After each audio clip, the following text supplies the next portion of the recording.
রব্বুল আলামিন সূরা আল কাউসারে বলেছেন, বিসমিল্লাহির রহমানির রহিম, পরম দয়ালু দাতা আল্লাহর নামে শুরু। ইন্না আ'তাইনাকাল কাউসার, নিশ্চয় আমরা আপনাকে আল কাউসার দান করেছি। ফাসাল্লি লিরাব্বিকা ওয়ানহার, অতএব আপনার রবের উদ্দেশ্যে সালাত পড়ুন এবং কুরবানি করুন। ইন্না শানিয়াকা ওয়াল আবতার, নিশ্চয় আপনার শত্রুরাই নির্বংশ। আলহামদুলিল্লাহ, আমরা সূরা আল কাউসার তেলাওয়াত করেছি, তার সর্বার্থ পেশ করেছি। সূরা আল কাউসার 3টি আয়াতের সূরা, ছোট্ট একটি রুকু। সূরাটা কোরআনুল কারীমের 108 নম্বর সূরা। সূরাটি মক্কা শরীফে আল্লাহ রাসূল হযরত মুহাম্মদ সাল্লাল্লাহু আলাইহি ওয়াসাল্লামের উপরে নাযিল হয়েছে। সূরা আল কাউসারের যে প্রথম আয়াত, ইন্না আ'তাইনাকাল কাউসার, এই আল কাউসার শব্দ থেকে এই সূরাটির নামকরণ সূরা আল কাউসার রাখা হয়েছে। এই সূরাটি নাযিলের প্রেক্ষাপট হিসেবে অনেকগুলো হাদিসে অনেক বিষয় পাওয়া যায়। আমরা দু একটি বিষয় আলোচনা করে আমরা মূল আলোচনাতে যাব। আমার তৌফিকি ইল্লা বিল্লাহ।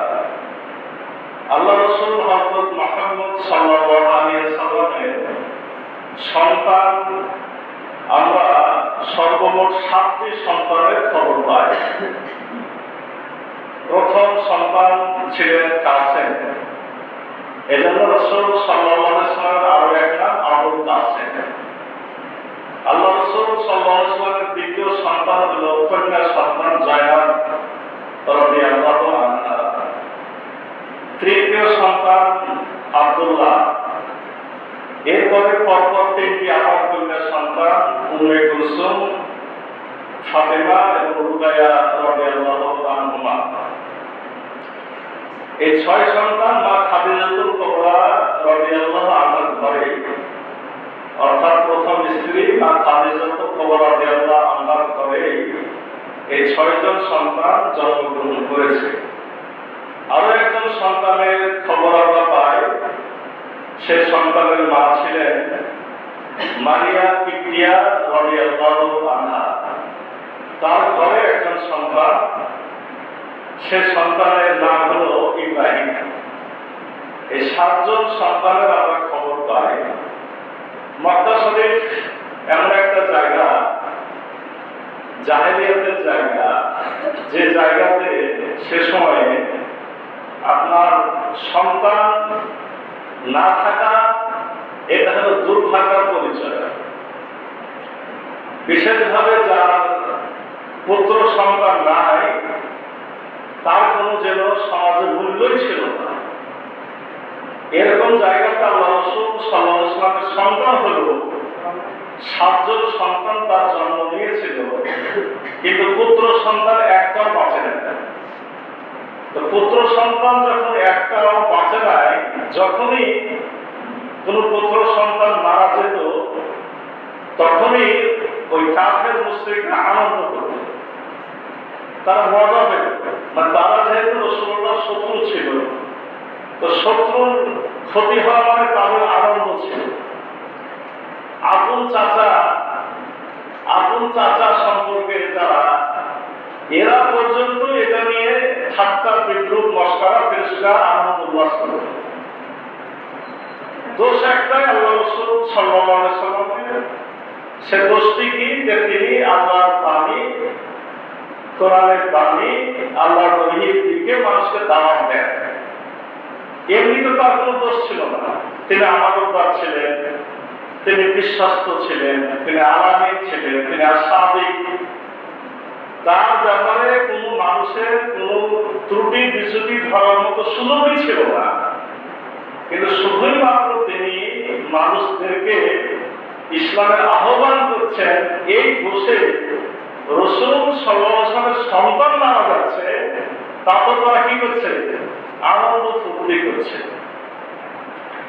বলা হয় যে রাসূল সাল্লাল্লাহু আলাইহি ওয়াসাল্লামের প্রথম সন্তান কাসেম যখন মারা গেল, তখন আস বিন ওয়াইল একজন মক্কার মুশরিক খুব খুশি হয়ে গেল এবং খবর পেয়ে সে দৌড়ায় মানুষদের কাছে প্রচার করল যে মোহাম্মদ আফতার হয়ে গেছে।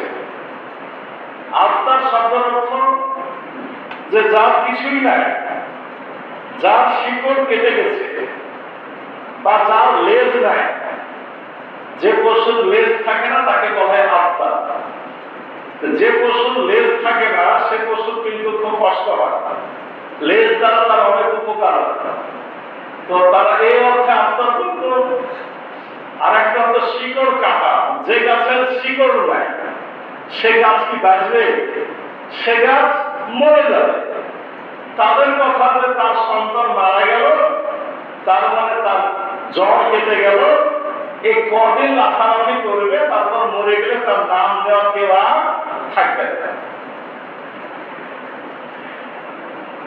আব্দুল্লাহ যখন মৃত্যু হয়, আল্লাহ রাসূল সাল্লাল্লাহু আলাইহি ওয়াসাল্লাম সন্তান আব্দুল্লাহ যখন মৃত্যু হয়, তখন আবু জেহেল এরকম খুব আনন্দ হলো। আবার বলা হচ্ছে যে আব্দুল্লাহ যখন মৃত্যু হয়, তখন আবুল আহাব হচ্ছে আপন চাচা। রাসূলুল্লাহর বাড়ির দেওয়াল আর তার দেওয়াল একটাই, মানে এই পারে রাসূলুল্লাহ থাকে, ওই পাশে চাচা থাকে। তো যতই শত্রু হোক, আমার আপনার যদি শত্রু হয়, একটা কাফের হোক, মুশরিক হোক, কারোর সন্তান মারা গেলে আমরা একটু তাকে আদর করি, যে বলি যে ধৈর্য হারা হলো না, কষ্ট করে না, সান্ত্বনা আমরা দিই। অথচ সে চাচা যেমনি খবর পেয়েছে, সান্ত্বনা দেওয়ার দূরের কথা, দৌড়ায় গেছে কাফের মুশরিকদের দরবারে, যে রাখা একটা খুব আনন্দের ঘটনা ঘটেছে, খুব খুশির সংবাদ। কি হয়েছে? তো মুহাম্মদের এই ছোট বেটাটা কি মারা গেছে, সে আফতার হয়ে গেছে। ঠিক একইভাবে মদিনাতে আপনার যাওয়ার পরে আল্লাহ রাসূল সাল্লাল্লাহু আলাইহি ওয়াসাল্লামের শেষ পুত্র সন্তান, এটা নাম হলো ইব্রাহিম, মারিয়া কিবতিয়ার গর্ভে এর সন্তান। একমাত্র রাসূল সাল্লাল্লাহু আলাইহি ওয়াসাল্লামের স্ত্রীদের মা খাদিজা রাদিয়াল্লাহু আনহা ছাড়া একটা মাত্র সন্তান একজনের গর্ভে এসেছিল, তার নাম মারিয়া কিবতিয়া রাদিয়াল্লাহু আনহা। তার পেটে ছিল ইব্রাহিম। ইব্রাহিমের যখন মৃত্যু হলো, এই খবরটা মক্কাতে চলে গেল। আর তখন আস ইবনে ওয়াইল একেবারে মনে হয় না যে একটা বড় অনুষ্ঠান করবে মক্কাতে, এমন ভাবে দৌড়াদৌড়ি ছোটাছুটি করলো, আনন্দতে তার জন্য আর মানে আত্মহারা, যে তোমরা চিন্তা করো না, সে আত্মার হয়ে গেছে, ওটাকে নিয়ে তোমাদের আর কোনো পেরেশান হওয়ার কারণ নেই। তার একটা পুত্র সন্তান আজকে আর বেঁচে নেয়। এই সকল ঘটনার প্রেক্ষাপটে রব্বুল আলামিন পাল্টা জবাব হিসেবে আপনার এই সূরা কাউসার নাযিল করেছে। আমরা আরো একটা ঘটনা বলতে চাই, সেটা হলো আল্লাহ রাসূল সাল্লাল্লাহু আলাইহি ওয়াসাল্লাম যখন মদিনাতে যাওয়ার পরে আল্লাহ রাসূল সাল্লাল্লাহু আলাইহি ওয়াসাল্লাম আপনার বিশেষভাবে বদরের যুদ্ধ হয়ে গেল। এই বদরের যুদ্ধে কাফের মুশরিকদের ধারণা ছিল এবং মদিনার মুনাফিকদেরও ধারণা ছিল, এই যুদ্ধে আল্লাহ রাসূল তাদের ভাষায় মুহাম্মদ শেষ হয়ে যাবে এবং তার নাম নেওয়ার মতো কেউ থাকবে না। রাসূল সাল্লাল্লাহু আলাইহি ওয়াসাল্লাম বদরের যুদ্ধে এই জন্য রাত্রিবেলাতে দোয়া করছিলেন, আল্লাহ তুমি যদি চাও যে তোমার দিন টিকে থাকুক, তাহলে আমাদেরকে তুমি বিজয় দিও। আর তোমার যদি ইচ্ছা হয় ইসলামের বাণী পৃথিবীতে না থাকুক, তাহলে তোমার যা ইচ্ছা তাই করবে। এমন ভাবে আকুতি মিনতি কি করছিলেন। হযরত উমর ইবনে খাত্তাব রাদিয়াল্লাহু আনহু রাসূলকে বললেন, হে রাসূল সাল্লাল্লাহু আলাইহি ওয়াসাল্লাম, আপনি একটু থামেন, আপনি যথেষ্ট বলেছেন, আর আপনি কিছু বলেন না। তার মানে রসুলও জানতেন যে এই যে কিছু মাত্র লোক আমার কথা শুনে ইসলামে এসেছে, এগুলো যদি আজকে দুনিয়া থেকে বিদায় নেয়, তাহলে আমি যে আহ্বান শুরু করেছিলাম শেষ জমানাত ইসলামের আহ্বান, এটা আজকে কি হয়ে যাবে, বন্ধ হয়ে যাবে। ঠিক একইভাবে কাফের মুশরিকরা এটাই চাচ্ছিল। কি ঘটে, এই যেন বদরের যুদ্ধে মুসলমানদের পরাজয় হবে, মোহাম্মদ ধ্বংস হয়ে যাবে, মোহাম্মদ অনুসারী সবগুলো আজকে মারা যাবে। কিন্তু দেখা গেল যে বদরের যুদ্ধে আল্লাহ রাসূল কি করলেন, জিতে গেলেন। আল্লাহ রাসূল সাল্লাল্লাহু আলাইহি ওয়াসাল্লাম বিজয় দান করলেন।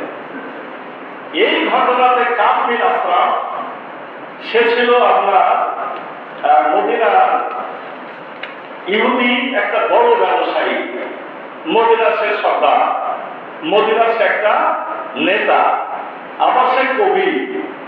এই লোকটা মক্কাতে গেল মক্কার কাফেরদেরকে সান্ত্বনা দেওয়ার জন্য, মক্কার কাফেরদেরকে সান্ত্বনা দেওয়ার জন্য যে তোমরা হাল ছেড়ো না, ধৈর্য হারা হবে না, কি করতে হবে, আবার প্রস্তুতি নিতে হবে, মুহাম্মদকে ধ্বংস করতেই হবে। ওই মজলিসে একটা আলোচনা হচ্ছিল। মক্কার কাফের মুশরিকরা এই মদিনার ইহুদি কাব বিন আশরাফের সামনে বলছে, এ ছেলেটির ব্যাপার স্যাপার দেখো, সে তার জাতি থেকে বিচ্ছিন্ন হয়ে গেছে, সে মনে করে সে আমাদের থেকে ভালো, অথচ আমরা হজের ব্যবস্থাপনা করি, হাজিদের সেবা করি এবং আমরা তাদেরকে পানি পান করাই। আচ্ছা তুমি বলো তো, আমরা উত্তম না এই জাতি হতে বিচ্ছিন্ন নির্বংশ ব্যক্তিটি উত্তম? তাহলে আত্মারের এটা আরেকটা অর্থ পেলে, একটা হলো এতক্ষণ আমরা যেটা বলছিলাম যার সন্তান নাই সে আত্মা, আরেকটা কি হলো যে রাসূল সাল্লাল্লাহু আলাইহি ওয়াসাল্লাম তার বংশ থেকে বিচ্ছিন্ন হয়ে গেছিল, ইসলামের কারণে আত্মস্বজনকে রেখে এলাকা ছেড়ে মক্কা থেকে কোথায়, মদিনায় চলে গেছে। তাদের ভাষায় এরকম একটা ছেলে, যে ছেলেটা বংশ থেকে বিচ্ছিন্ন, যে ছেলেটা জাতি থেকে বিচ্ছিন্ন, আর আমরা কত উত্তম। কারা? মক্কার কাফের মুশরিকরা বলছে আমরা কত উত্তম, আমরা কি, সে মনে করে যে আমাদের থেকে সে ভালো, অথচ আমরা কত ভালো ভালো কাজ করি, আমরা হজের ব্যবস্থাপনা করি, আমরা হাজিদের সেবা করি, আমরা হাজিদেরকে পানি পান করাই, অথচ সে বলে সে উত্তম। আচ্ছা তুমি বলো, তুমি তো একজন পণ্ডিত মানুষ, কবি মানুষ, তুমি মদিনার একজন সর্দার, তুমি বলো আমরা উত্তম না এই জাতি থেকে বিচ্ছিন্ন নির্বংশ ব্যক্তিকে উত্তম? তখন সুন্দর করে কাব বিন আশরাফ বলে যে তোমরাই উত্তম। কারা উত্তম? কাফের মুশরিকরা উত্তম। ঠিক আমাদের দেশে দেখবেন এক ধরনের লোক আছে মসজিদে দান করে, মাজারও যে দান করে, দরগাতেও দান করে, আবার অনেক ভালো ভালো কাজও করে, কিন্তু নিজে নামাজ পড়ে না, আল্লাহ তো মানে না, রসুল তো মানে না। আল্লাহ রসুলের কথা বললে বলে যে আমি অনেক দানশীল, আমি অনেক মানুষের উপকার করি, এগুলো আমার দরকার নেই। ঠিক এরকমই ছিল। আমরা কাবা শরীফকে পরিষ্কার পরিচ্ছন্ন রাখি, কাবাতে যারা হজে আসে তাদের হাজিদের আমরা পানি পান করাই, তাদের যত্ন নিই, তাদের ব্যবস্থাপনা করি, আমরা উত্তম। আরে জ্ঞানবাপী কাব বিন আশরাফ বলছে হ্যাঁ তোমরাই উত্তম। এই বলা হচ্ছে অনেকগুলো ঘটনার প্রেক্ষাপটে রব্বুল আলামিন জবাব হিসেবে এই সূরা আল কাউসার নাযিল করলেন। এই সূরা আল কাউসারের যে মূল বিষয় সেটি হলো এই যে আসলে আপনি কাউসারওয়ালা, মানে আপনি কল্যাণ পেয়েছেন, আপনি নিয়ামত পেয়েছেন, অতএব আপনার কাজ হলো যে আপনার রবের জন্য সালাত করেন, কুরবানি করেন, আপনি আপনার ইবাদতকে কি করেন, চালিয়ে যান।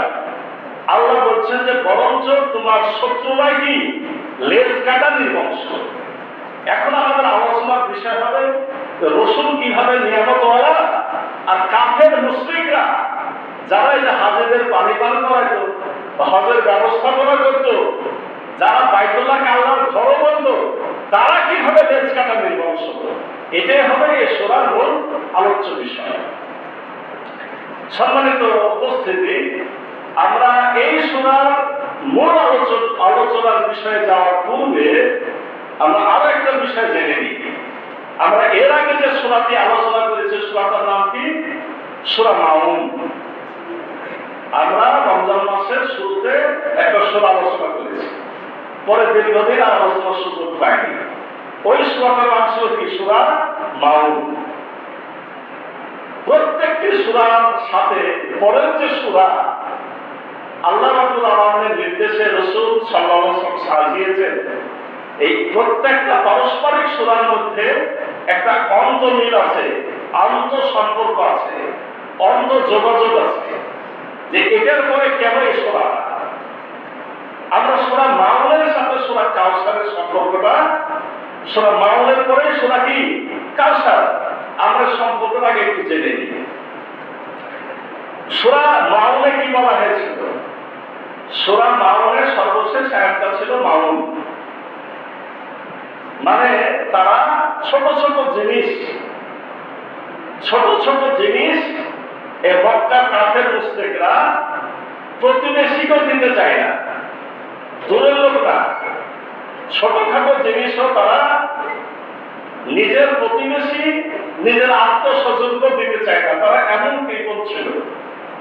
এই কৃপণতার বিপরীতে এই সূরাতে দানের কথা আসে। ইন্না আতাইনাকা, আমি আপনাকে দান করেছি। রাসূলুল্লাহ আল্লাহ কি দিয়েছেন? আল কাউসার দান করেছেন। এখান থেকে আমাদের শিক্ষা হবে যে আমাদেরকে বেশি বেশি দান করতে হবে। আল্লাহ রাব্বুল আলামিন যেমন দানশীল, দানকারীকে আল্লাহ ভালোবাসেন, আমাদেরও শিক্ষা হবে কৃপণ না হয়ে দানশীল হওয়া। দ্বিতীয় সম্পর্ক, ওই সূরাতে বলা হয়েছে যে যারা নামাজে উদাসীন তাদের জন্য ধ্বংস।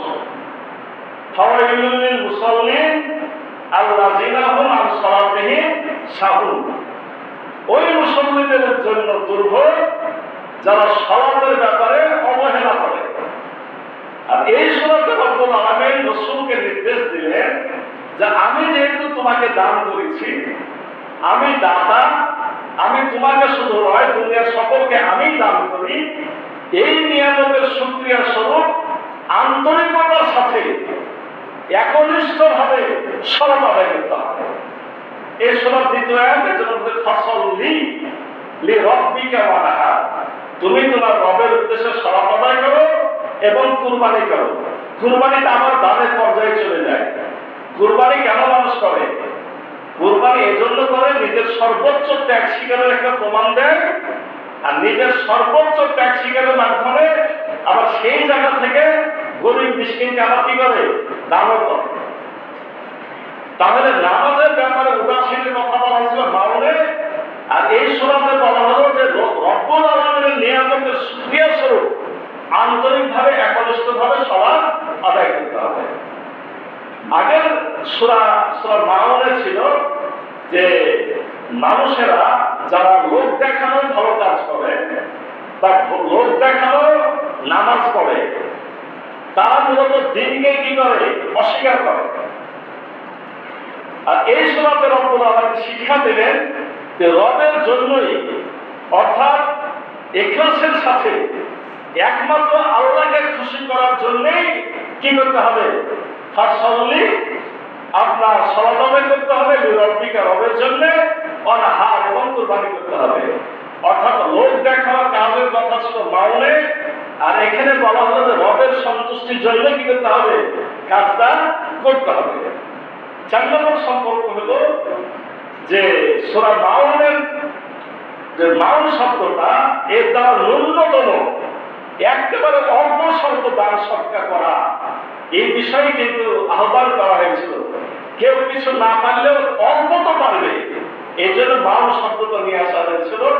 আর এখানে বড় দান অর্থাৎ কুরবানির মাধ্যমে দান সৎকার কথাটা এসেছে।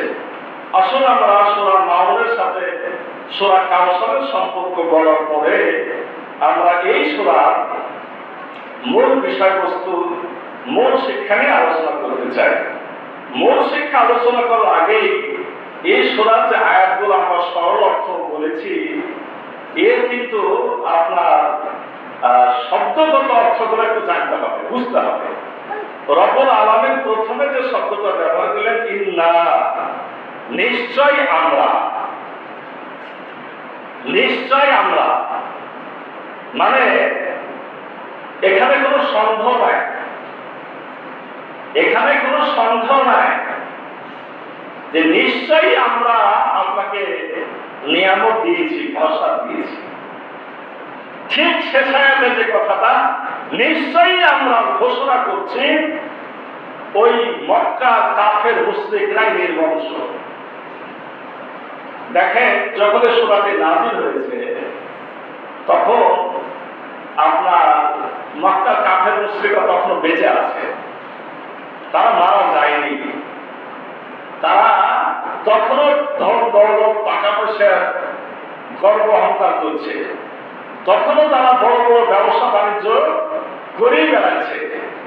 আর আল্লাহ বলছেন যে নিশ্চয়ই আমরা ঘোষণা করছি যে তারাই নির্বংশ। তো এটা কি ছিল একটা বিরাট ভবিষ্যৎবাণী না?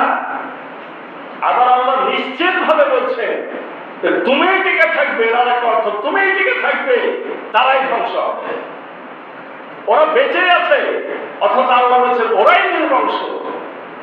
মানে তখন ওরা বেঁচে আছে, আল্লাহ বলছেন ওরাই নির্বংশ। মানে আল্লাহর ঘোষণা তো কোনো ভুল হবে না, কোনো সন্দেহ থাকবে না। এই জন্য রব্বুল আলামিন শুরু করলেন কি দিয়ে? নিশ্চয় দিয়ে। নিশ্চয় আমরা আতাইনাকা, আমরা দান করেছি। এই আতাইনাকা, আমরা দান করেছি, এটার যে ব্যাখ্যা সেটাও খুব ব্যাপক। দান করার অনেক আরবি আছে, যেমন রব্বানা হাবলানা, হে রব তুমি আমাদেরকে দান করো, তারা হাব শব্দ অর্থ দান।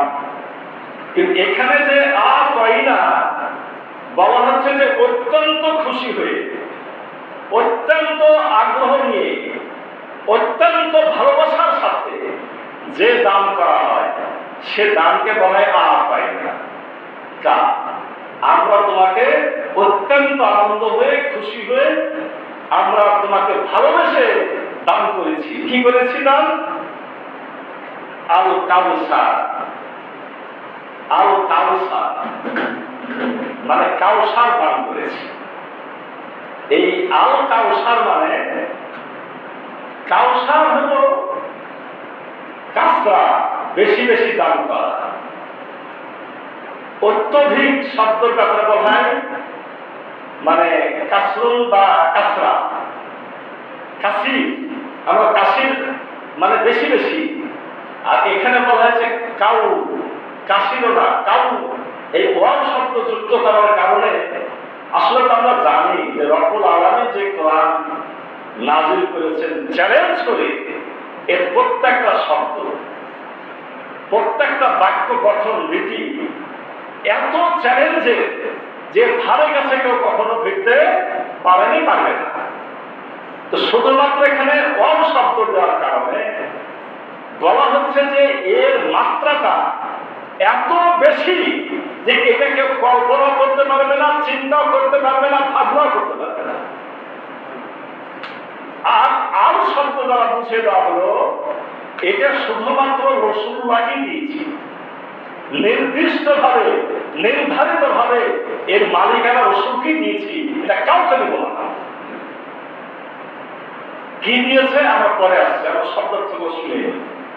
এরপরে রব্বুল আলামিন বলছেন ফাসল্লি, অতএব আপনি সালাত আদায় করুন।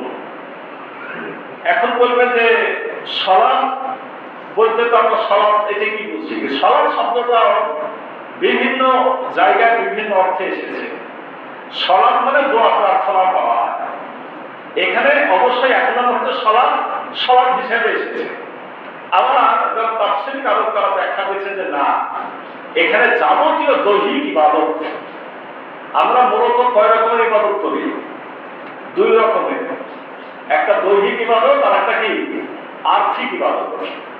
তো এখানে তাসাল্লি দ্বারা সকল দৈহিক ইবাদত এখানে নিয়ে আসা হয়েছে।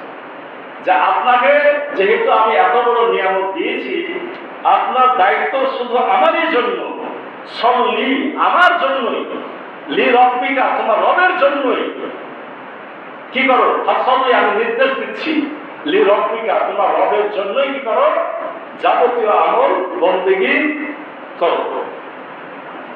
আবার আমরা এই সালাতের উদ্দেশ্য সহ যদি ধরি, রব্বুল আলামিন উদ্দেশ্য সহকারে সালাত আদায় করতে বলেছেন। তাহলে সালাত উদ্দেশ্য কি?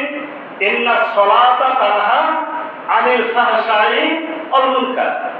সালাত মানুষকে যাবতীয় অশ্লীল এবং পাপ কাজ থেকে বিরত রাখে।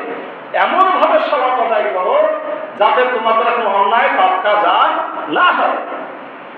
আবার সালাতের শিক্ষা যখন আমরা বলি তখন কি আসে? এক সালাতের মধ্যে সব চলে আসে। সেটা কিভাবে?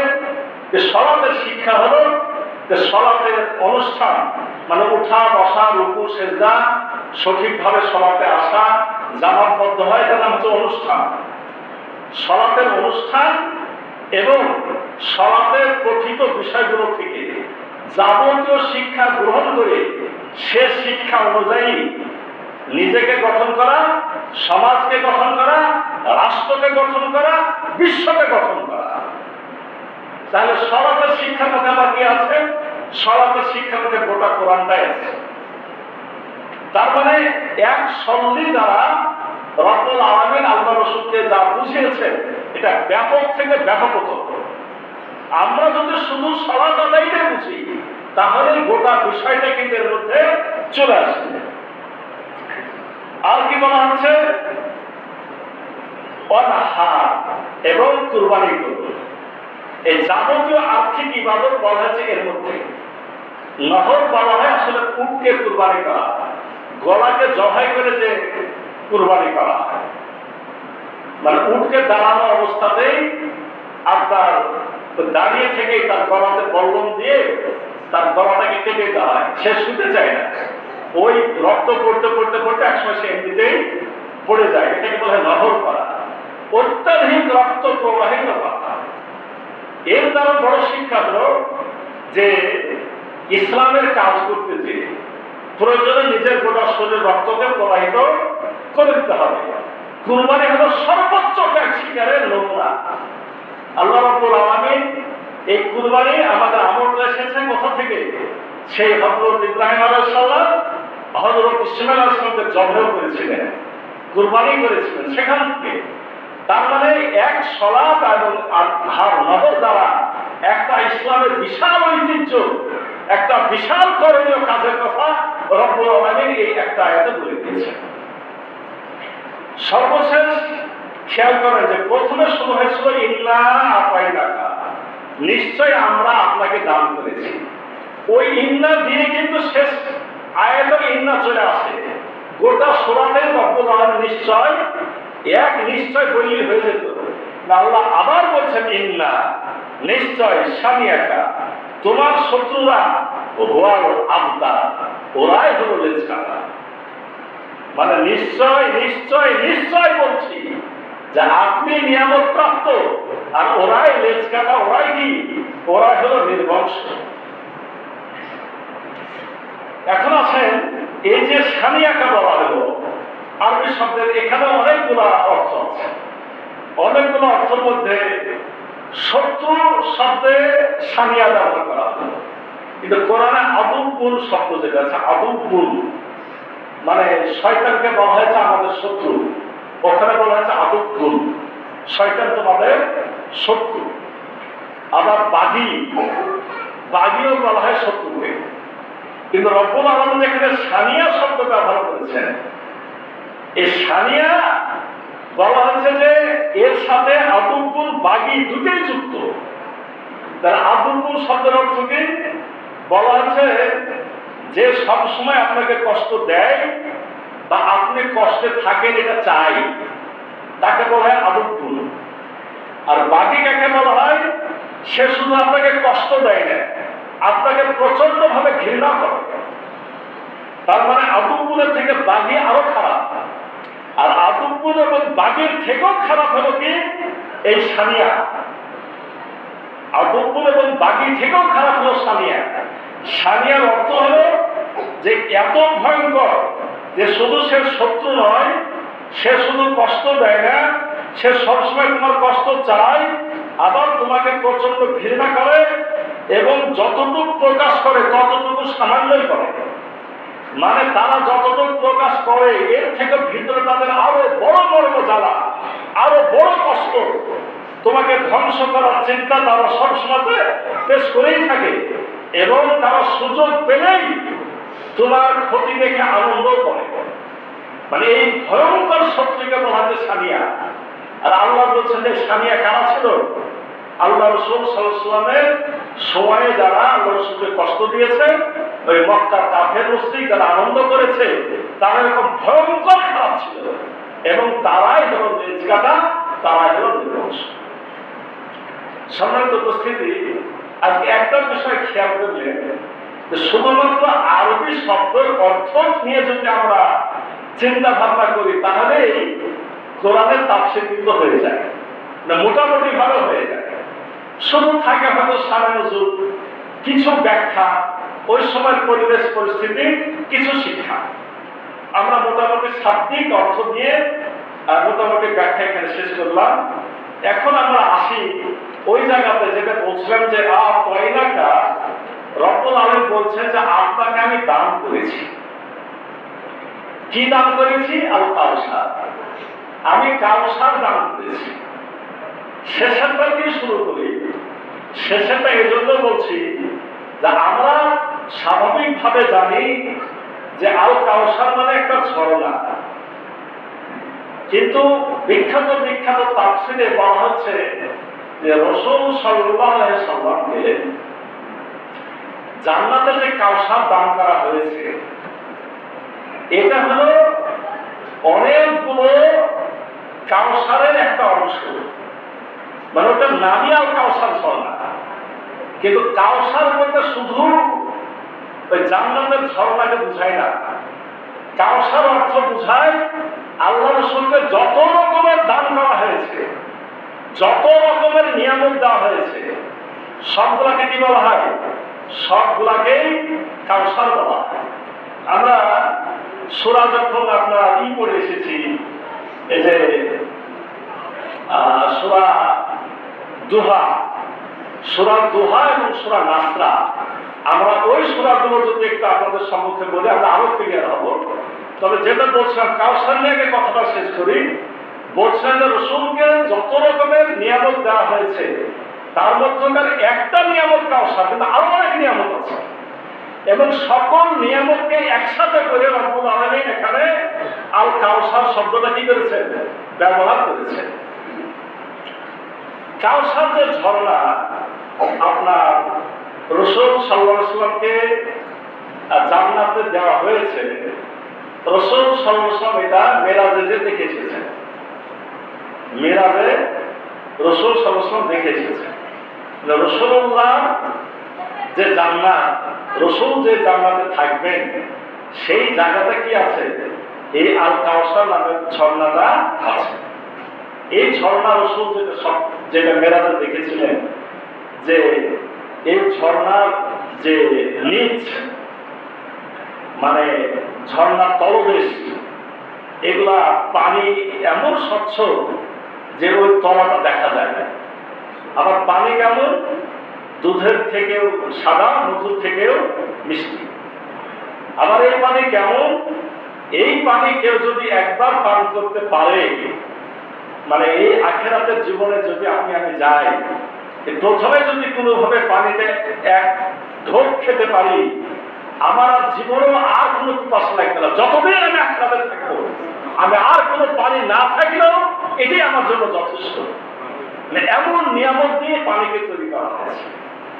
আর এই ঝর্ণার দুই পাশ মণি মুক্তা খচিত এবং এর তলদেশ নুড়ি পাথর যেগুলা, সেগুলা অতি মূল্যবান হিরো জহরত এগুলা দিয়ে সাজানো। রাসূল সাল্লাল্লাহু আলাইহি ওয়াসাল্লাম এটা দেখে এসেছেন। এটাকে বলা হয় নহরে কাউসার। জান্নাতে যেটা আছে সেটার নাম কি? নহরে কাউসার, মানে কাউসার ঝর্ণা। আর যে কাউসারের পানি খাওয়ার কথা আমরা চিন্তা করি, কারণ আমরা বলে জান্নাতে যাচ্ছি না, রাসূলুল্লাহ জান্নাতে তো আমরা যাইনি, তাই আমরা যে পানিটা পাবো সেটা হবে কিয়ামতের মাঠে। এই কাউসারের নাম হবে হাউজে কাউসার। এই কাউসার, তাহলে জান্নাতের নাম নহরে কাউসার, আর কিয়ামতের মাঠে যে কাউসারের পানি খাওয়ার ব্যবস্থা এটার নাম হলো হাউজে কাউসার। মানে এখানে একটা হাউস বা কূপ বা একটা জায়গা করা হবে, এই জায়গাতে ওই জান্নাত থেকে দুটো পাইপ, সে পাইপ কেমন আমরা জানি না, দুটো নালা চলে আসবে, এসে এই আপনার হাউজে যুক্ত করে পানি আসতে থাকবে। আর রাসূল সাল্লাল্লাহু আলাইহি ওয়াসাল্লাম বলছেন, আমার কাছে আসমানের তারকা সমূহ, মানে আকাশে যত তারকা আছে তত পরিমাণ পেয়ালা থাকবে, মানে পান পাত্র থাকবে। আমি আমার উম্মতদেরকে ডেকে ডেকে কি করবো, এই পানি খেতে দেব। সুবহানাল্লাহ। মানে আমরা তো যাবই যাব, আল্লাহ রাসূল সাল্লাল্লাহু আলাইহি ওয়াসাল্লামের কাছে তো যাবই, রাসূল আমাদের ডাকও দিবেন, আহ্বানও করবে যে এখান থেকে পানি পান করে না। ওই পানি যেহেতু একবার পান করলে আর তৃষ্ণা লাগবে না, তার মানে কিয়ামতের মাঠের কষ্টই আর অনুভব হবে না। এখন ওই পানি কি সকল উম্মত খেতে পারবে? রাসূলুল্লাহর উম্মত যারাই রাসূলকে মেনেছে, যারাই কোরআন বিশ্বাস করেছে, তারাই তো রাসূলুল্লাহর উম্মত, কালেমা করেছে। তারপরেও কি সবাই পানি পাবে না? যেমন একদলের কথা লেখা আছে যে দৌড়ায় যাবে পানি খেতে। আল্লাহ রাসূল দেখতে পাবেন যে ওই লোকরা পানি খাওয়ার জন্য কি করছে, দৌড়ায় যাচ্ছে। তাদের চেহারা রাসূল চিনতে পারছেন যে এটা আমার উম্মত, মানে তাকে দেখে বুঝাতে ছিলেন রাসূলের উম্মত। কিন্তু ফেরেশতারা যেতে দিচ্ছে না, আসতে দিচ্ছে না, পিছন দিক থেকে আকর্ষণ আগে টেনে নিয়ে চলে যাচ্ছে। আল্লাহ রাসূল সাল্লাল্লাহু আলাইহি ওয়াসাল্লাম বলবে যে কি ব্যাপার, তোমরা কেন তাদেরকে টেনে নিয়ে যাচ্ছ, তারা তো আমার উম্মত। আল্লাহ রাসূলকে তখন ফেরেশতারা বলবেন, ইয়া রাসূলুল্লাহ, আপনি জানেন না, আপনি চলে আসার পরে এরা ইসলামের মধ্যে কত নতুন নতুন জিনিসের আবিষ্কার করেছে। মানে আপনি যে ইসলাম দিয়ে এসেছিলেন ওই ইসলাম মানেনি, ওই ইসলাম ওদের পছন্দ হয়নি, তারা অনেক নতুন নতুন, যেটাকে আমরা আরবিতে বলি বেদাত, নতুন নতুন বিষয় এর মধ্যে আমদানি করেছে। তার মানে সামান্য বেদাতকারী হলে ওই পানি খেতে আর পারবে না। তার মানে রাসূলের উম্মত দাবি করার পরেও যদি আমরা সলেহ না হই, সঠিক পথের অনুসারী না হই, তাকে রব্বুকা ওমা কলা, আপনার রব আপনাকে পরিত্যাগ করেননি এবং তিনি অসন্তুষ্ট হননি। ওয়ালাল আখিরাতু খায়রুল লাকা উলা, আপনার বর্তমানের থেকে পরবর্তী সময় আরো ভালো হবে। এই যে বর্তমান থেকে পরবর্তী সময় বা আগের থেকে পরের সময় অনেক ভালো হবে, কি কি ভালো হবে এগুলো সবই কিন্তু কাউসার অন্তর্ভুক্ত। তাহলে এই আলোচনাগুলো ইসলামের সামনে করতে পারবো। আল্লাহ রাব্বুল বলেছেন, ওয়ালা সাওফা ইউতিকা রাব্বুকা ফাতারদা, হে রাসূল, আপনার রব আপনাকে এত বেশি দান করবেন যে আপনি খুশি হয়ে যাবেন। এবং রাসূল একদিন মদিনায় যাওয়ার পরে, এটা তো নাযিল হয়েছে মক্কায়, মদিনায় যাওয়ার পরে একদিন মনে হচ্ছে ঘুমায় গেছে, তন্দ্রা আচ্ছন্ন, হঠাৎ করে হাসতে হাসতে তাকালো। সাহাবায়ে কেরাম বলছেন, আনাস রাদিয়াল্লাহু আনহু হাজির ছিলেন, যে রাসূলুল্লাহ আপনি কি কারণে হাসলেন? বলছে এই মুহূর্তে আমাকে একটা সূরা নাযিল করা হয়েছে, এরকম নিয়ামত আর কাউকে দেওয়া হয়নি। মানে রাসূলকে আবার মদিনাতে স্মরণ করে দেওয়া হয়েছে। তার মানে মক্কা থেকে মদিনার অবস্থা কি ছিল? ভালো ছিল। আপনি ছিলেন পথহারা, আপনাকে পথ দেখানো হয়েছে। আল্লাহ রাসূল মানুষের কল্যাণের জন্য ভালো কিছু খুঁজতেন, কিন্তু কোরআনের ওহী নাযিল না হওয়া পর্যন্ত তো সেটা পরিপূর্ণ হয়নি। তার মানে এই যে আপনাকে কিছু দান করা হলো, আপনাকে পথ দেখানো হলো, এটাও কষ্ট।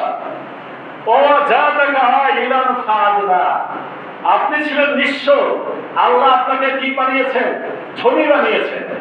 আপনি এতিম ছিলেন, আপনাকে গোটা বিশ্বের মালিক বানানো হয়েছে। এগুলো হলো কি? কাউসার। ফাম্মাল ইয়াতীমা ফালা তাকহার। অতএব আপনার কাজ কি? ওখানে যেমন বলা হলো ফাসল্লি লিরাব্বিকা ওয়ানহার, সালাত আদায় করেন, কুরবানি করেন।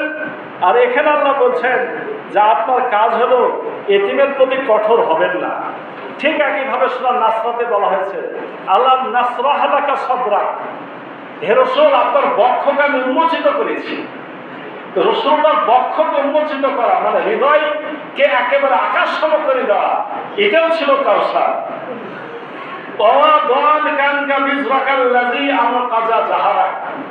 আপনি এমন ভারে লজ্জ ছিলেন যে আপনার পিঠ যেন ভেঙে যাচ্ছিল, আমি সেখান থেকে আপনাকে বাঁচাই দিয়েছি কোরআন নাজিল করে। অর্থাৎ এখানে কোরআনটা হলো কি? কাউসার। ওয়ারাফা'না লাকা যিকরা, আমি কি করেছি? আপনার বাণীকে সমুচ্চ করেছি, উচ্চ করেছি। এই যে আমরা আজান দিচ্ছি, এই আজানের বাণী গোটা বিশ্বে চলছে, কোনো সময় থেমে নাই। আর প্রত্যেকটার উত্তরে আমরা রাসূলুল্লাহকে স্মরণ করছি। এগুলো সবই হলো